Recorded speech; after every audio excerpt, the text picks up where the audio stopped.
శయన ఏకాదశి.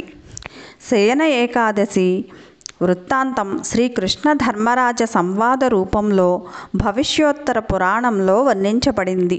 ఆషాఢమాసం శుక్లపక్షంలో వచ్చే ఏకాదశిని గురించి, ఆ పవిత్రమైన రోజున చేయవలసిన వ్రతం గురించి ఒకసారి ధర్మరాజు శ్రీకృష్ణుని అడిగాడు.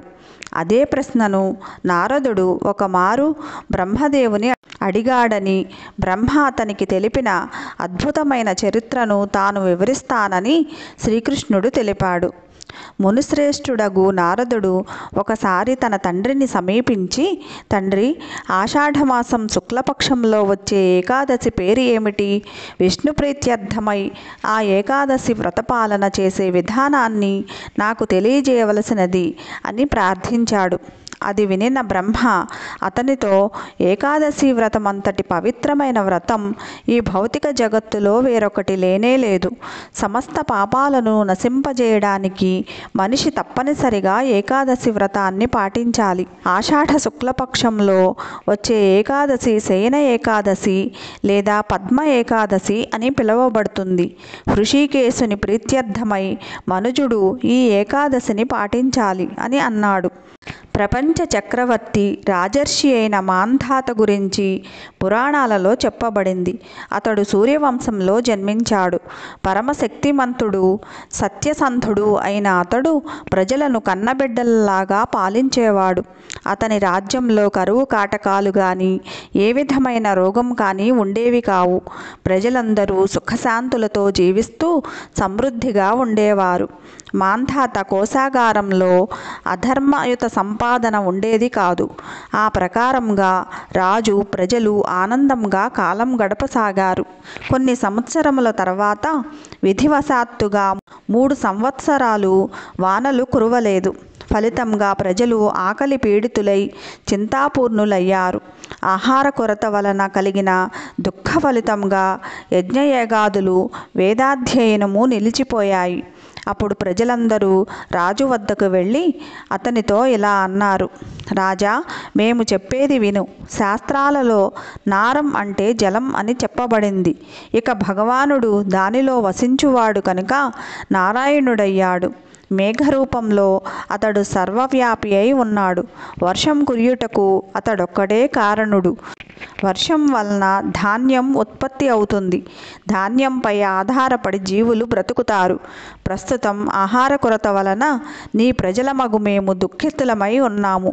కనుక ఓ రాజోత్తమ, ఈ విపత్కర పరిస్థితికి ఏదో ఒక పరిష్కారాన్ని కనుగొని మాకు తిరిగి శాంతిని, సమృద్ధిని ప్రసాదించు. ప్రజల మాటలను వినిన రాజు వారితో, మీరు చెప్పినది నిజమే. అన్నం పరబ్రహ్మ స్వరూపమని చెప్పబడింది. జీవులందరూ అన్నం పైన ఆధారపడియే జీవిస్తారు. రాజు చేసిన పాపాల వలననే రాజు, అతని ప్రజలు కష్టాల పాలవుతారని పురాణాలలో చెప్పబడింది. నేను చేసిన దోషమేమిటో నా బుద్ధితో నేను తెలుసుకోలేకపోతున్నాను. అయినా నా ప్రజలైన మీ కొరకు నేను ఏదో ఒకటి చేస్తాను అని అన్నాడు.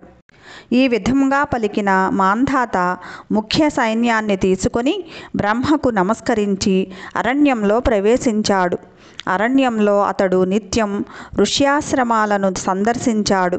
అడవిలో తిరుగుతున్నప్పుడు అదృష్టవశాత్తుగా అతడు బ్రహ్మతనయుడైన అంగిర ఋషిని కలిశాడు. బ్రహ్మ తేజస్సుతో వెలుగొందుతున్న అంగిర ఋషి తన తేజస్సుతో నలుదిక్కులను ప్రకాశింపజేస్తున్నాడు. రాజు ఆయనను చూడగానే తన వాహనం నుండి క్రిందికి దిగి పాదాభివందనం చేశాడు. ఋషి ఆ రాజును ఆశీర్వదించాడు.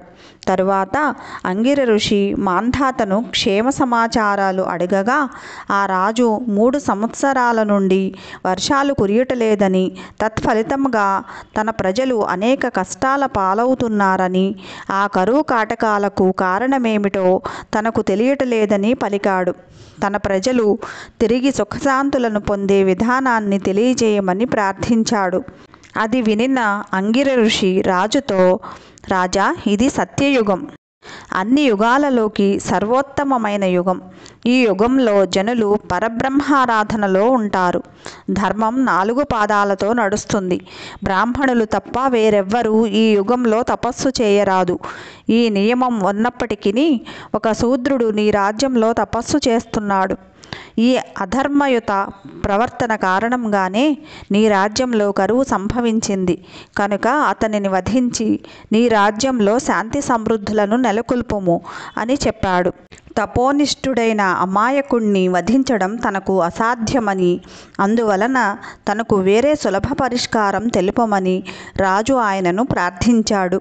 రాజా, అయితే ఆషాఢ శుక్లపక్షంలో వచ్చే పద్మ ఏకాదశి లేదా దేవసేన ఏకాదశి వ్రతాన్ని నీవు పాటించు. ఆ వ్రత ప్రభావం వలన నీ రాజ్యంలో తప్పకుండా వర్షాలు కురుస్తాయి. ఈ ఏకాదశి మనిషికి సమస్త మంగళాన్ని చేకూర్చి పూర్ణత్వాన్ని ప్రసాదిస్తుంది. కనుక నీ ప్రజలతో పాటుగా నీవు ఈ ఏకాదశి వ్రతాన్ని పాటించు అని అంగీర ఋషి పలికాడు. ఋషి వాక్యాలను వినిన మాంధాత నగరానికి తిరిగి వచ్చి ఆషాఢమాసంలో బంధుమిత్ర పరివార సహితంగా శయన ఏకాదశి వ్రతాన్ని పాటించాడు. ఆ వ్రత ప్రభావం వలన రాజ్యంలో విరివిగా వర్షాలు కురిశాయి. నీటి కొరత తీరిపోగానే రాజ్యమంతా ధాన్యరాశితో నిండిపోయింది. అప్పుడు హృషికేశుని అనుగ్రహం చేత అందరూ సుఖంగా జీవించారు. కనుక సుఖ సంతోషాలను, ముక్తిని ప్రసాదించే ఈ పవిత్రమైన ఏకాదశిని ప్రతి ఒక్కరూ తప్పకుండా పాటించాలి. ఈ ఏకాదశి మహత్యాన్ని వినేవాడు, చదివేవాడు సమస్త పాప విముక్తుడవుతాడు. ఈ ఏకాదశి విష్ణుశయన ఏకాదశి అని కూడా పిలువబడుతుంది. విష్ణు ప్రీత్యర్థమై భక్తులు దీనిని ఎంతో భక్తి శ్రద్ధలతో పాటిస్తారు. వారు ఇంద్రియ భోగాన్ని కానీ ముక్తిని కానీ కోరక కేవలం విశుద్ధ భక్తినే కోరుకుంటారు.